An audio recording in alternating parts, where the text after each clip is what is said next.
Good afternoon, everyone. So I'm here to talk about Australia and New Zealand, and as a starting point, it's really good to be up here talking about the strength of the domestic market performance. Trish mentioned it a little bit earlier. We have momentum, which is really great to see. If you look at from on the right-hand side there, year to date, September 2023, 15.2 billion interstate spend, which is a new record last year. That's fantastic to see. And then from an interstate, almost 30% growth. And as we know, that interstate market is so critical. They spend almost 3 times as much and they stay almost twice as long. And yes, there is absolutely some inflation driving those numbers, but when you back that out, we're still seeing some really good growth.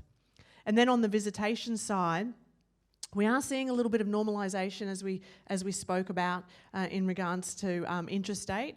But again, still some strong interstate numbers, up nearly 20% and almost back to pre-COVID. Now this is total visitation, so this includes business and VFR, which is slightly pulling these numbers down.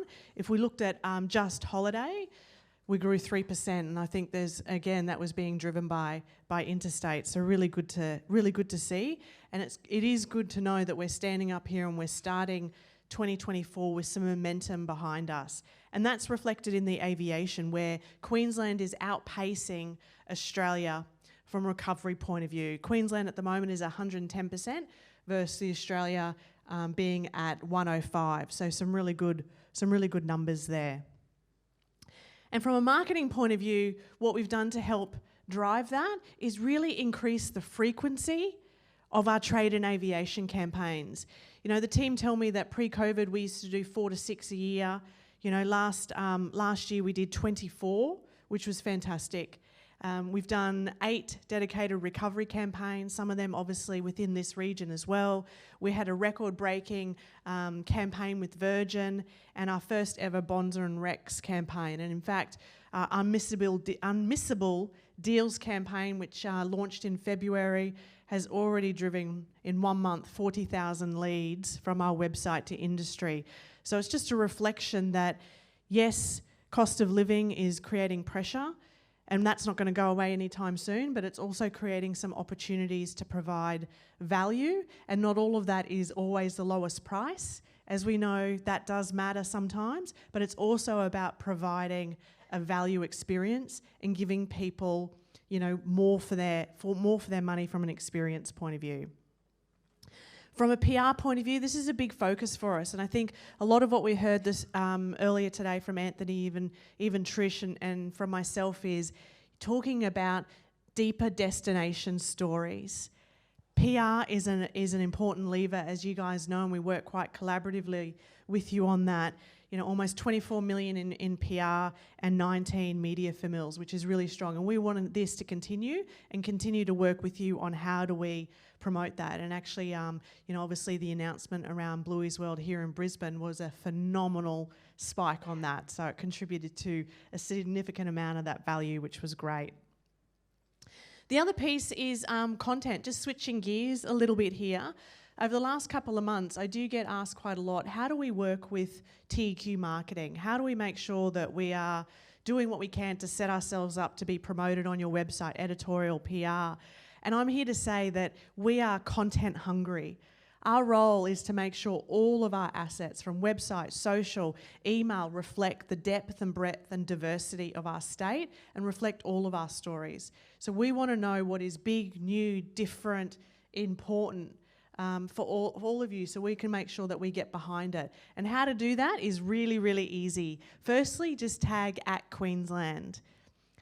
Otherwise, just email us, media@queensland.com. Maybe that could be a quiz question at the end of the day. And what we do is the team, some of them here today, they look at that email, a couple of times a week. Every couple of days they'll sit down and they'll review it. And we've had some really good wins actually. ABC Snorkels in North Queensland sent us a TripAdvisor, let us know that they got a TripAdvisor award. We jumped on the back of that and we sent that out to almost 500,000 in a dedicated email, and they built an iMate campaign around it. Habitat Noosa sent us a social video. The guys put some music on it. You know, it went gangbusters organically and was actually our biggest post for the month. And then, you know, PR just got behind and pitched some global stories which got some big pickup. So the point is that we are here to support and we are hungry for content. So please, please reach out. Because as Trish talked about, so I won't dwell on this too much, headwinds, we know they're coming. We know that, you know, through post-COVID, you know, the international restrictions meant that Queensland became this shining light of holiday joy, and there was a lot of benefits from that. What we're now seeing is that outbound is rebounding. For the first time, we are seeing Sydney and Melbourne residents looking at Japan and Europe and as a top consideration for their holidays. And I think a lot of us have talked about that, and a lot of us are starting to see that headwind and pressure. Overseas travel is going to be heating up, and I think that's something that we'll need to work with to make sure that we're positioning Queensland in a way that can really compete with that. And then, as we've talked about, cost of living pressures are going to continue. So as a result of that, what we're really looking at is getting more surgical about our areas of focus. And in order to drive growth, we know that what we're going to be doing is building a plan and a program to drive frequency of trips. And a stat that just blows my mind is that the average Australian takes one holiday out of their home state a year. And what we're focused on at TEQ is making sure that one holiday is taken in Queensland. And then the other part of our growth strategy is about growing spend per night, and this is all about experiences and making sure that we are providing and promoting that breadth and depth, and food and beverage will play a lead role in that. And as Trish mentioned, we're also targeting affluent visitors. So as part of that, what we're also going to be doing is making sure that our plans are about elevating Queensland and keeping them top of mind in the 5 key drivers of consideration. So these are the important 5 areas that people are looking at when planning their holiday. Beach, water activities, and natural sites is an area that we do really well in, and we'll continue to wrap our arms around them and hero those areas that make Queensland so strong. What we are looking at over the next 12 months is how do we elevate eating out, because perception does not meet reality. It is an area that Queensland under-index versus our other state peers, but yet we know the reality of what Anthony talked about this morning just in Brisbane alone. So the job that we've got ahead of us, I think, is an easy one, because the reality is very different to what people are perceiving. So as a result of that, what we're also doing is we made a call earlier this year to, in the face of headwinds I've just talked about, to park travel for good. Some of you might be aware that was the proposition that we had earlier this year at the last few years at TEQ. Sustainability will absolutely be something that we continue to embrace as BAU, but we are in the process of working through a new brand proposition which will launch later this year. But I just wanted to share with you some of the thinking that's going into that. Part of the new approach is we are going to be leading with destinations versus state, because we need to tell deeper destination stories and also shift more of our investment and focus into conversion levers. What we're going to look at is 3 parts. Absolutely, we need to continue to position the Queensland brand with personality and break through some of the sameness of the category. But the middle one is about elevating destinations and events, and working with Richard and Scott what destinations have the ability to help us drive additional night, OVE, and then elevating destinations, and then continue to work with our big travel and aviation partners. As I said, we've ramped up the frequency here, and that's something that we'll continue to do. Now moving into New Zealand, as Trish mentioned, last week we had 44 operators in New Zealand, our largest ever New Zealand delegation, and that was fantastic. Many of those are in the room today. And I walked away from that just going, there is opportunity in this market. They are curious, hungry, and what we heard is that, you know, the price of going and holidaying in the US, Europe, and even Fiji, it's getting too expensive. I Googled out of interest, it's $42 for a hamburger in New York at Hard Rock Cafe in New Zealand dollars. For, you know, so that just reflects, I don't know if I'd pay, you know, almost $50 for a hamburger at Hard Rock Cafe, but as a result of that, New Zealanders are looking closer to home for their holiday. And as I said, it's our second largest international growth market over the next 4 years. And again, we've had some great results. As of September last year, we welcomed 413 New Zealanders to Queensland who spent almost $600 million in this state, which is fantastic. And obviously the average spend and nights support that. The aviation, again, we're at 95% recovered, so we're almost there and still continuing to outpace Australia as well. So some really good results and momentum there. Part of what we've been doing in this market is increasing, again, our frequency, depth and breadth of trade and aviation. We've done 13. We will ramp that up for the rest of this year as well, and then 3 AIF campaigns as well. From a consumer insights point of view, 7 in 10 New Zealanders are high-yield travellers. We love hearing that. So that's an area that we're really starting to focus on. What they're looking for is safety, value, beaches, marine and coast. You might as well just say what they're looking for is Queensland. Like literally that describes Queensland. I just read Queensland there. And we heard that when we were there last week, they have a limited understanding of what we have available here. And they were very, very interested in a lot of the areas. One of them, which I talk about there, is foodie. We heard a lot about the foodie culture of New Zealanders and what they're looking for in that offering. Experiential. They will and do travel for events, and I'll talk about that in a second. And then we're also seeing the trend of multi-generational.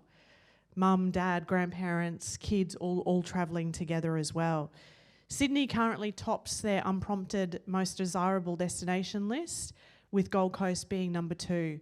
So I think that, again, that's an area of focus. We had a breakfast event with 32 media from across Auckland, covering everything from radio, TV, print, and there was a lot of interest. And off the back of that, we've been able to generate quite a few media for Mills, which will be happening over the next couple of months. And then the point of that is we'll be working with a lot of the RTOs on how do we make sure that we're capturing experiential, foodie, multi-generational, and showing and reflecting that within our state.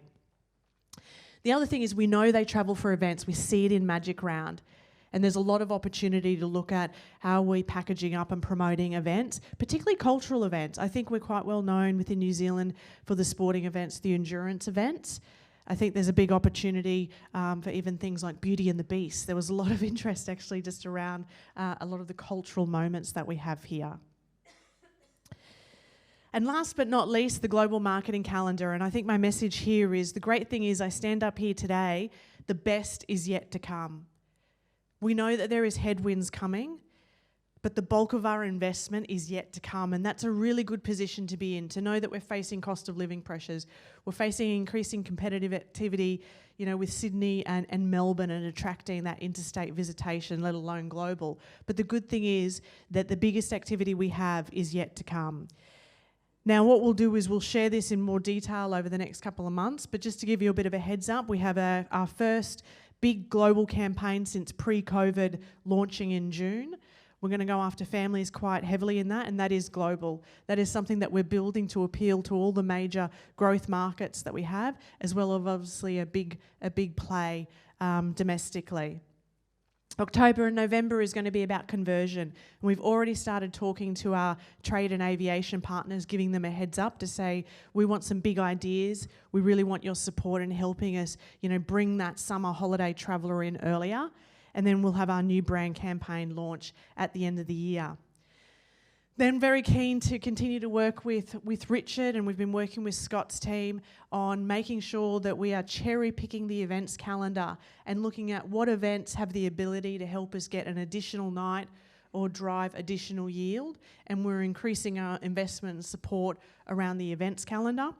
We'll continue our always on PR and calendar, looking for more high impact moments. And then, as I said, working on trade and aviation partners, we will continue to have the breadth and depth here.